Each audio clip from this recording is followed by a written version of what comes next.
ভূত, এই নামটা শুনলে তোমাদের কি মনে হয় বলো তো? অনেকের ভীষণ ভয় লাগে, আবার অনেকের বেশ রোমাঞ্চও লাগে। কি তাই তো? যতই ভয় করো, ভূতেদের সিনেমা বা গল্প শোনার সময় কিন্তু আগ্রহী হয়ে পড়ো। এই দেখো, এত কথা বলছি কিন্তু আমার পরিচয়টাই দেওয়া হয়নি। আমি হলাম ভূততত্ত্ব জ্ঞানদর্শী। নামটা বড্ড কঠিন হয়ে গেল, তাই না? তোমরা বরং আমাকে গল্প দাদু বলে ডেকো। চলো, আর বেশি কথা না বাড়িয়ে গল্প শুরু করি। আজ আমরা কথা বলবো ভূতেদের রাজা ব্রহ্মদৈত্যকে নিয়ে। এবার নাম শুনে নিশ্চয় তোমরা বুঝে গেছো যে ব্রহ্মদৈত্য হলো ব্রাহ্মণের প্রেতাত্মা। তবে সব ব্রাহ্মণই যে দেহ ত্যাগের পর ব্রহ্মদৈত্য হয় তা কিন্তু না। কথিত আছে 14 বয়সী ব্রাহ্মণ বালক যদি উপনয়ন হওয়ার 10 দিনের মধ্যে মারা যায় তাহলে সে ব্রহ্মদৈত্য হয়। তবে আরও একটি ধারণা হলো, যদি কোনো চরিত্রবান ভালো ব্রাহ্মণ সময়ের আগে কোনোভাবে অপঘাতে মারা যায় তাহলে সেও মৃত্যুর পর ব্রহ্মদৈত্য হয়। এবার বলি এনাকে কেমন দেখতে। ব্রহ্মদৈত্য স্বাস্থ্যবান। এনার নিটল একটি ভুঁড়ি আছে, মূলোর মতো লম্বা তীক্ষ্ণ সাদা ঝকঝকে দাঁত, কুলোর মতো কান, সুবিশাল টাক, পরনে ধুতি এবং পৈতে। সাধারণত ব্রহ্মদৈত্য বেল, অশ্বত্থ বা নিম গাছেই থেকে থাকে। যেহেতু ইনি ভূতেদের রাজা, তাই এনার ক্ষমতা রাজারই মতো। ব্রহ্মদৈত্য নিজের মর্জির মালিক। এনাকে বশ করা মোটেই সহজ ব্যাপার নয়। যদি কোনো তান্ত্রিক তন্ত্রের মাধ্যমে এনাকে বশ করে থাকেন তাহলে এমন কোনো কাজ নেই যা এনাকে দিয়ে করানো যায় না। কিন্তু যদি কিছুমাত্র ভুল হয় তাহলে নিশ্চিত প্রাণনাশ। ব্রহ্মদৈত্য কারোর ওপর খুশি হলে তাকে যকের ধন পর্যন্ত এনে দেন। কিন্তু এনার রাগও সাংঘাতিক। না, আর বেশি কথা না বাড়িয়ে বরং তোমাদের একটা গল্প বলি। এক গ্রামে রতন নামে একটি লোক বাস করত। স্ত্রী পুত্র নিয়ে তার সংসার মন্দ কাটত না। কঠোর পরিশ্রম করে সে গ্রামের বাইরে একটা পাকা বাড়ি করল।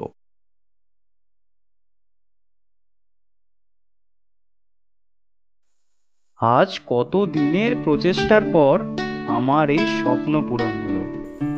হ্যাঁ গো, আমি তো সবই জানি। এই বাড়ি তৈরি করার জন্য তুমি যে কত কষ্ট করেছো। এখন আমাদের কষ্টের দিন শেষ। কিন্তু আমি একটা কথা বলতে চাই, বলি বলি করে আর তোমাকে বলা হয়ে ওঠে না। ভাবলাম তুমি কি ভাববে। কি কথা? আর তুমি এত কিন্তু কিন্তু করছো কেন? যা বলার মন খুলে বলো।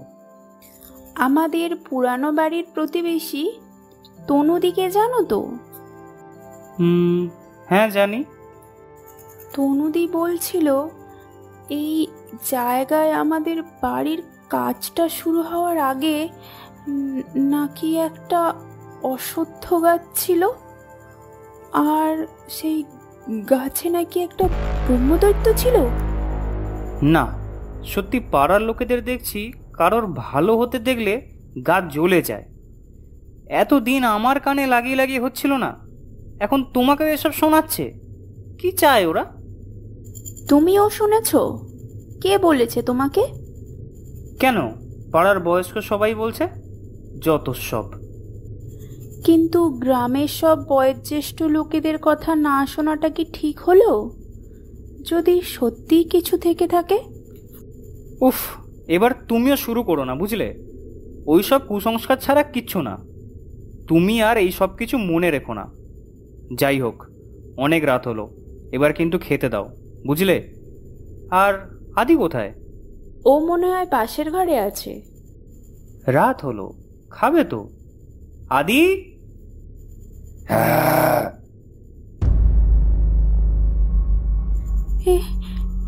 এসব কি? এটা এটা কার গলা? আরে না না না, কিছু না। দেখো, আদি হয়তো আমাদের সাথে মজা করছে। আমি গিয়ে ওকে দেখে আনছি। আদি, চল, খাবি চল। আচ্ছা, তুই কি আমার ডাকে সাড়া দিলি? না তো, আমি তো শুনতে পাইনি বাবা। তুমি কি ডাকছিলে? তুই দিসনি? তাহলে কে দিল? কিছু বলছো বাবা? না, চল, না হলে মা এক্ষুনি ডাকাডাকি শুরু করে দেবে।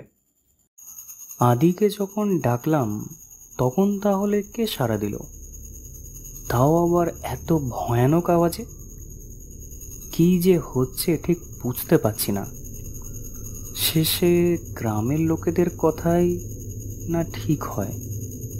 না না, এ কি ভাবছি আমি? কত কষ্ট করে নিজের সব সঞ্চয় ঢেলে আমি বাড়ি তৈরি করেছি। এখন যদি কিছু হয় তাহলে আমরা কোথায় গিয়ে উঠব? হে ভগবান, তুমিই রক্ষা করো। কি গো, এত রাতে উঠে বসে আছো কেন? শরীর ঠিক আছে তো? হ্যাঁ, না না, এমনি ওই ঘুম আসছিল না, তাই একটু বসেছিলাম। এই সত্যি।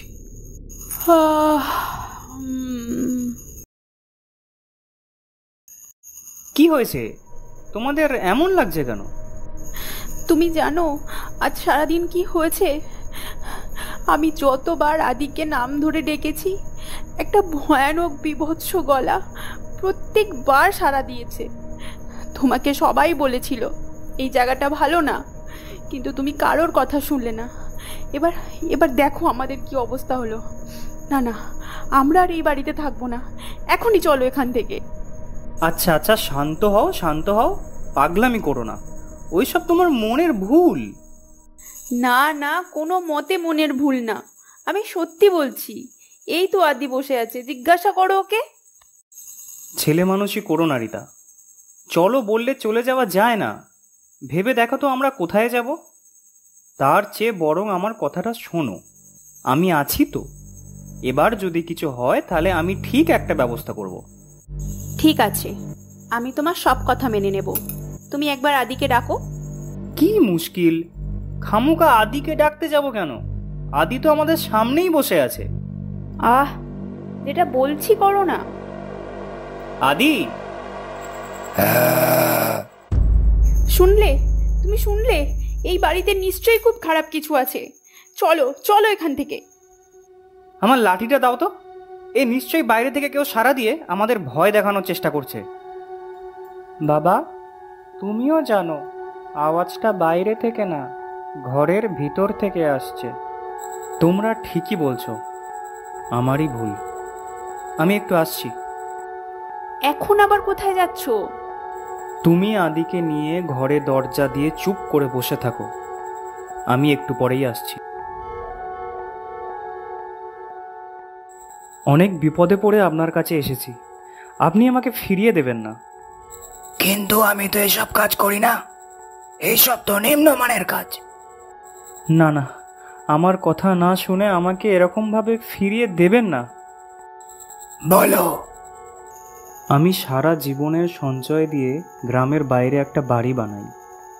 বাড়িটা যেখানে করেছি সেখানে একটা অনেক দিনের পুরনো অশ্বত্থ গাছ ছিল। যখন বাড়িটা তৈরি হচ্ছিল পাড়ার অনেকে আমাকে বলেছিল ওই গাছ কেটে বাড়ি না করতে। ওই গাছে নাকি একটা ব্রহ্মদৈত্যের বাস ছিল, কিন্তু আমি সেসব কথা বিশ্বাস করিনি। কিন্তু বাবা, বাড়িতে ঢোকার পর থেকে আমার ছেলের নাম ধরে ডাকলে ভয়ানক আওয়াজে সাড়া আসছে। আপনি কিছু করুন বাবা, না হলে বউ বাচ্চা নিয়ে আমাকে পথে বসতে হবে। বুঝলুম, কিন্তু সত্যি যদি কোনো ব্রহ্মদৈত্য থেকে থাকে তাহলে কিন্তু শুধু মন্ত্রের জোরে তাকে ওইখান থেকে সরানো যাবে না। এই যে কোনো সাধারণ প্রেতাত্মা নয়, এনারা খুবই শক্তিশালী হয়। তন্ত্রের দ্বারা ব্রহ্মদৈত্যকে সরানো একদমই সহজ কাজ না, এটার ফল বিপরীত হতে পারে। আমি যা বলছি তোমাকে তাই করতে হবে। ওং আনন্দ ব্রহ্মস্যা, ওং হিং ক্লিং প্লাং কালিক বলিষ্যা, বিদিনাকে কলসং পাদং সংগ্রহিত দক্ষিণাম প্রশস্তেরতি কালে তং মক্করং সা। তোমার ছেলের নাম ধরে ডাকো। ডাকবো তাহলে? ডাকো, ভয় পেও না। আদি? আপনি কে? আমি আদিত্যনাথ চৌধুরী। আপনি এখানে কি করছেন? ব্রহ্মদৈত্যরা তো সাধারণ মানুষদের বিরক্ত করে না, তাহলে আপনি এদের ভয় দেখাচ্ছেন কেন? আমার ঘর কেড়ে নিয়ে নিজের বাড়ি করেছে, এর এত বড় সাহস! আমি কিছুতেই এদের এখানে থাকতে দেব না। সব কটার কার মটকে দেব। ঠিকই, আপনি একদম উচিত কথা বলেছেন। এই, তুমি বেরো এই ঘর থেকে। তুমি যেমন ওনাকে ওনার বাড়ি থেকে উৎখাত করেছ, এখন তুমি বেরিয়ে যাও এই বাড়ি থেকে। না বাবা, এতটা নিষ্ঠুর হবেন না। আমি গরিব ব্রাহ্মণের ছেলে, অন্যায় করে ফেলেছি। আমার ভুলের সাজা এইভাবে আমাকে দেবেন না। আমি আপনার কাছে ক্ষমা চাইছি আদিত্যনাথ বাবু, আমাকে ক্ষমা করে দিন। না, আমি ক্ষমা করব না। তুই বেরিয়ে যা এখান থেকে। ঠিক আছে, আপনি যখন চাইছেন আমি এখান থেকে চলে যাব। কিন্তু চলে যাওয়ার আগে আপনি আপনার জন্য কিছু করতে চাই। কি করতে চাস? আপনার জন্য কিছু খাবারের আয়োজন করেছি, যদি আপনার আদেশ হয় তাহলে আনবো। হ্যাঁ, নিয়ে আয়। রতন, তোমার কাজ হয়ে গেছে, এবার তুমি এই বাড়ি থেকে বেরিয়ে যাও। না দাঁড়ান, আমি চিনি রতনকে। ওর বাপ ঠাকুরদাকেও চিনতাম। ও সত্যি সৎ বংশীয় ব্রাহ্মণের ছেলে। নিজের স্ত্রী পুত্রকেও খুব ভালোবাসে। অন্যায় করে ও যে মন থেকে আমার কাছে ক্ষমা চেয়েছে, এতেই আমি সন্তুষ্ট। আমি আর ওদের ভয় দেখাবো না। ধন্যবাদ ব্রহ্ম বাবা। আমি আপনার জন্য ওই বনের ধারের বট গাছে রোজ খাবার রেখে আসব।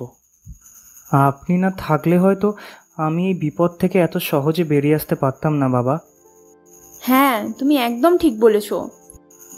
আসলে কি জানো, তুমি যে অন্যায় করে মাথা নত করে ক্ষমা চাইলে, এর জন্যই কিন্তু সহজ নিষ্পত্তি হলো। সব জিনিস জোর করে পাওয়া যায় না, কিন্তু ভালোবাসা দিয়ে অর্জন করতে হয়। ভালোবাসা হলো সব থেকে বড় তন্ত্র, বুঝলে? তাহলে কেমন লাগলো গল্পটা তোমাদের? কমেন্ট করে অবশ্যই জানিও। আবার দেখা হবে পরের গল্পতে। শুভরাত্রি।